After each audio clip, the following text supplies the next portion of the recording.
Hey guys, Dennis the Anxiety Guy here with you. Thanks for joining me again for an awesome video. And I'm getting a couple of emails from people going, Dennis, I just can't seem to create the change that I want in my life. Help me. Help me lose weight. Help me quit smoking. Help me become a better person, whatever it may be. So there might be an aspect in your life that you're not really feeling like you're fulfilled about, and you want to create some change in that aspect of your life. How do you do it? Now, with NLP, Neuro Linguistic Programming, what we do is we tend to look at this little pyramid, this triangle here, and go, you know what?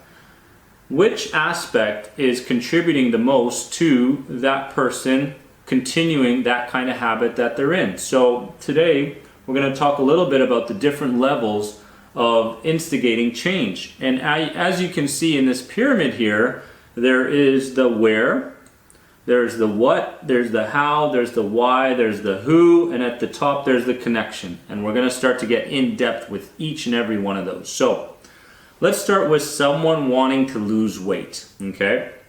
Now what we can do with that person is we can take them out of the environment that's fueling that weight gain or that staleness, not being able to lose the weight they're in. So the environment that they're in. If you're constantly on the couch and you got your snacks or whatever it may be, that certain environment is contributing unconsciously to you gaining more weight or staying at the same weight and not being able to lose weight. Another environment may be, the pub across the street, right? And you're constantly, when it's dinner time, you're over there, you're eating your fast food, whatever it may be. And if we take the person out of that environment that they're consistently in, we can start to see some changes. Now, the nice thing about this pyramid, and you'll notice this, is that as you get higher in the levels, the more powerful the change is, right? So we can take someone out of the environment, but in the end, they can still have the same behaviors. What are the certain behaviors around what they're doing? So are they on the way home, are they stopping and every single time after work they're salt depleted and they're grabbing a couple bags of chips? That's certain behavior. So we need to change that behavior. The what, okay? What is the behavior behind that change that you want to see in your life?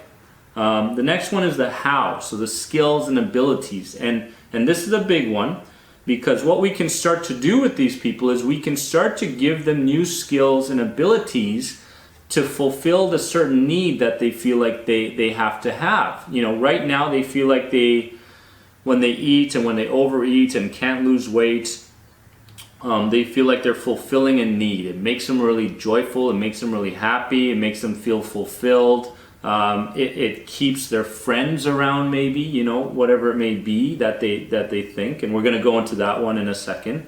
But what we can start to do is take care of the how, the skills and abilities behind that. And what we can do is we can start to develop new skills, new abilities that meet that same need. So I hope you guys understand where I'm coming from here. We can do that in a number of ways. We can get that person to slowly start a physical fitness program by walking or jogging or whatever it may be. We can add the concept of taking a walk on the beach or whatever to give them that mood that they feel when they overeat or whatever it is. So we can make that connection there. Then comes the why, the values and beliefs behind that change you want to see. So someone who's can't lose weight is potentially overweight. They feel like if I lose the weight unconsciously, if I lose this weight, I feel like my friends will not love me as much. I feel like I will not be able to have the same bubbly personality, the free-flowing personality that I currently have. So there might be an unconscious belief in there that's preventing you from losing the weight. And we don't really recognize this one, right? It's kind of hidden. And we really need to dig deep and get to the root and go, I'm not losing weight. What can I do in order to start losing weight? What are the values and beliefs that I hold in my head that are contributing to this problem that I have, right? And as we get up again to the top of the pyramid, guys, you're noticing how powerful this is here. You know, we can take someone out of the environment, right? But if they continue to have the same values and beliefs in their heads, this doesn't really matter anymore, right? So it comes down to, a lot of it comes down to what kind of values you hold. Identity, so the who, what kind of person are you? It is, we can take them out of the environment, we can stay away from that, we can change the behaviors, we can add new skill sets to meet the need, we can change the beliefs and values of someone. But if you think that you're an overweight person, guess what? You're always going to be overweight. If you think that you're, I don't want to use the word, but fat, okay, then you're always going to be fat, right? So it comes down to your identity. Who do you think you are? A smoker who's trying to quit smoking, who always believes that he's a smoker, isn't going to be able to quit smoking, right? Same goes with health anxiety. That's a big one right there. If you're watching the podcast consistently, listening to it, this one's for you guys. If you think that your identity is health anxiety, you're always going to have health anxiety. You're always going to be that person because you need to fulfill a need, right? A deep need within yourself. So identity is huge, okay? Change the identity, change who you think you are, and the change will rapidly happen. This is one of the most powerful ones.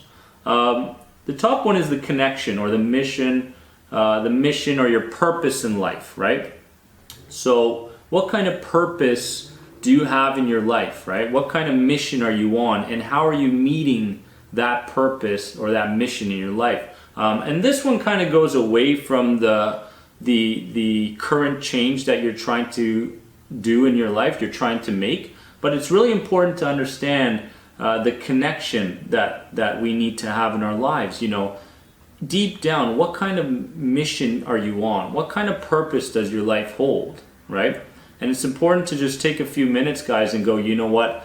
I want to make a huge difference in the world by doing blah, blah, blah, blah, blah, right? Or I want to start teaching people these skills that I didn't have before, but I started studying about it and I feel confident about teaching about it. This is my purpose or my mission in life, right? And if you focus on that, guys, you're gonna find that the small change that you're trying to make in your life, whether that's smoking or losing weight or health anxiety or whatever it is, you tend to turn your focus from that small thing that's currently bugging you, right, to the real purpose in your life, right? And you start to really focus in on it. So I hope these different levels of instigating change help you guys understand these. You know, watch the video a couple times and really understand, you know, what you can start to do in order to start seeing the change you want in your life. All right. If you have any questions, guys, anxietyexit.com. Pick up the ebook. It's inspirational there. You'll see it as soon as you get to the homepage. As well, the Anxiety Guy podcast on iTunes. If you're loving it, guys, put a review on there. It would really help us, our team, to continue to give you guys that awesome content that I know anxiety people need at this point in their lives. I'll see you guys really soon in the next video. Take care.